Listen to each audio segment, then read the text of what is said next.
Hello viewers, what's left of you anyway, stragglers at this point, and welcome to another exciting episode of Subspace Emissary's World's Conquest, full reading. Now I must confess that there is a great and terrible conflict that rests at the core of my being at this time, because on the one hand, part of me thinks it would be a good idea to continue reading the Subspace Emissary's World's Conquest if I ever want to get this done, but on the other hand, part of me also wants to consume a bowl of Nestle multigrain Cheerios, 5 whole grains, while drinking a refreshing glass of Tropicana Pure Premium Orange Juice, smooth, with no bits. So the compromise is I'm going to do both.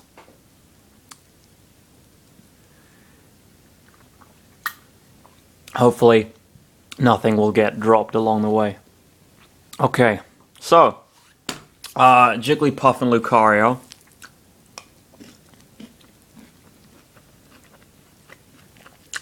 This is not going to go well.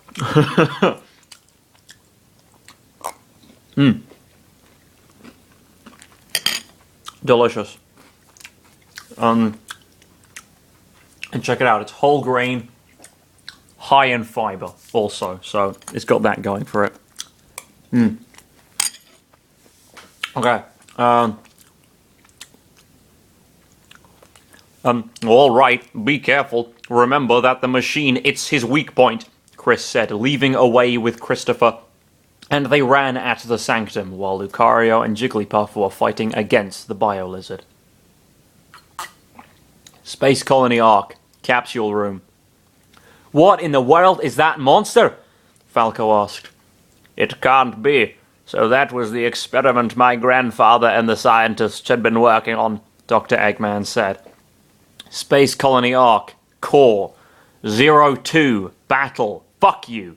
Get ready. The Biolizard swung his tail to both Pokemon, but they jumped above it. The Biolizard, however, swung his tail in the air, and both Pokemon were slammed in the floor.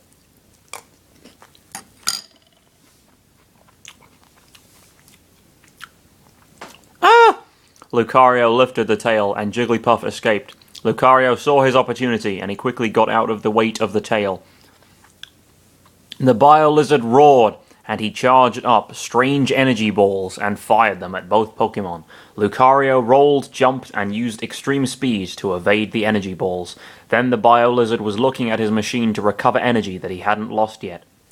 The machine, Jigglypuff said. I've got it! Lucario has learned a new ability. He jumped high above in the room and landed using a strong thrust into the machine with his lance. The Biolizard roared in pain, and he swung his tail again.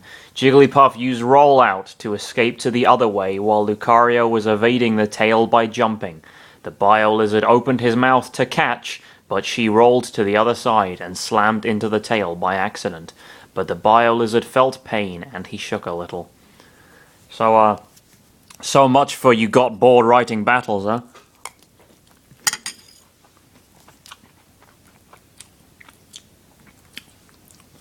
Now it's my turn.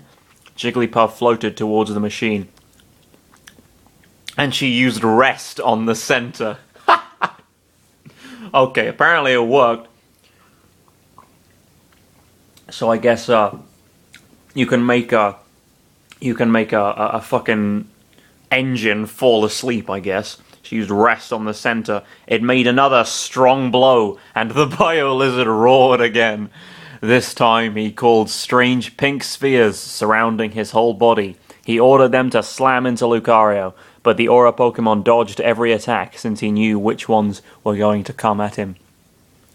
Jigglypuff woke up and she saw the Biolizard busy trying to attack Lucario. She blinked and floated towards the machine again, but a pink ball slammed into her and she landed in the water near the foot of the monster.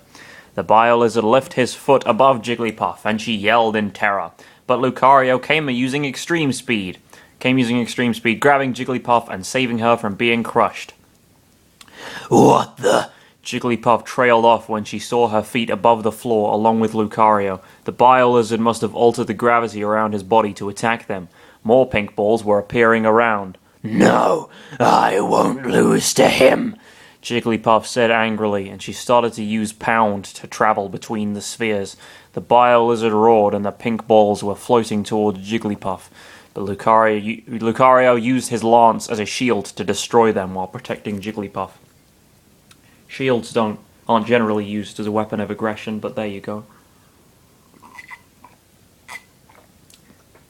Lucario does not resort to petty convention.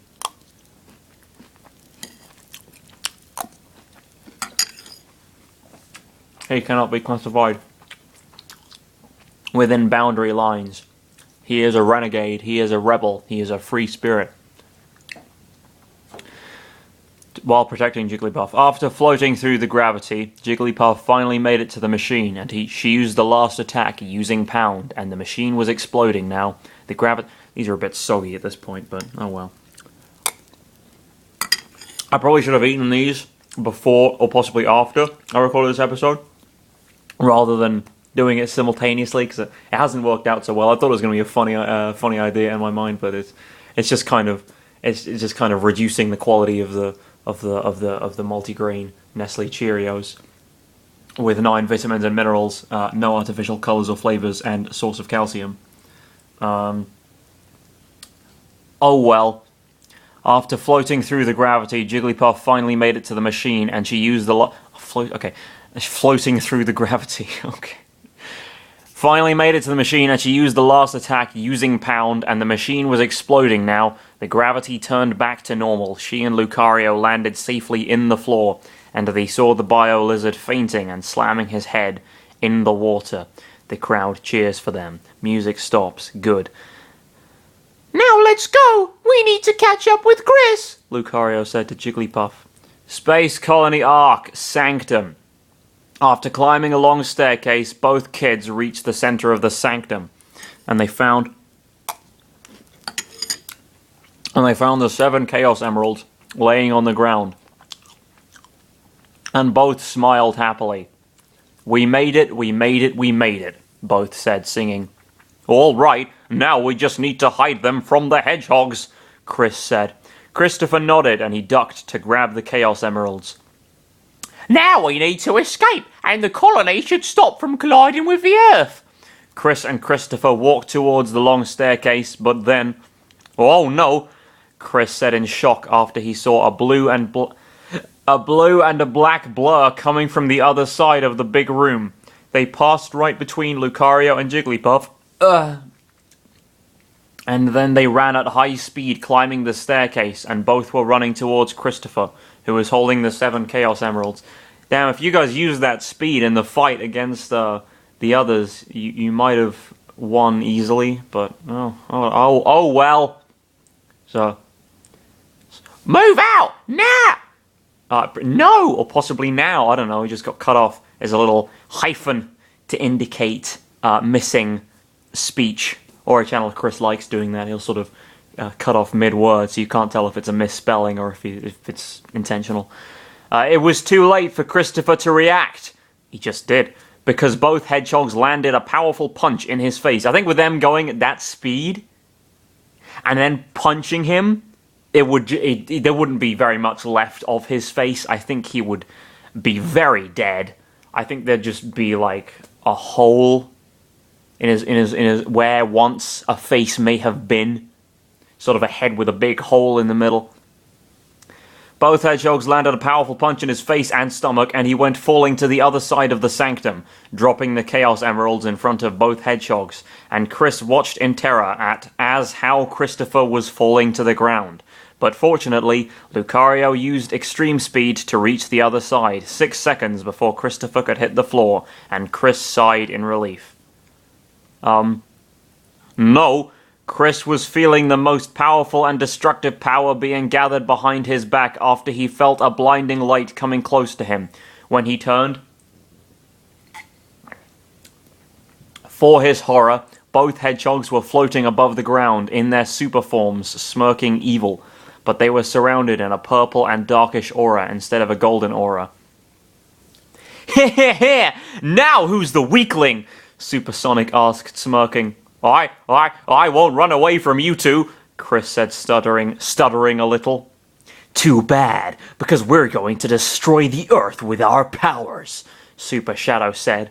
Both hedgehogs started to yell aloud, and they teleported away. "The Biolizard," Chris said in shock after he saw the Biolizard disappearing along with them. "Chris!" Lucario came up, holding Christopher in one arm, and Jigglypuff floated to them. "It's too late. We can't save the Earth now." "Don't say that. We need to try and defeat them."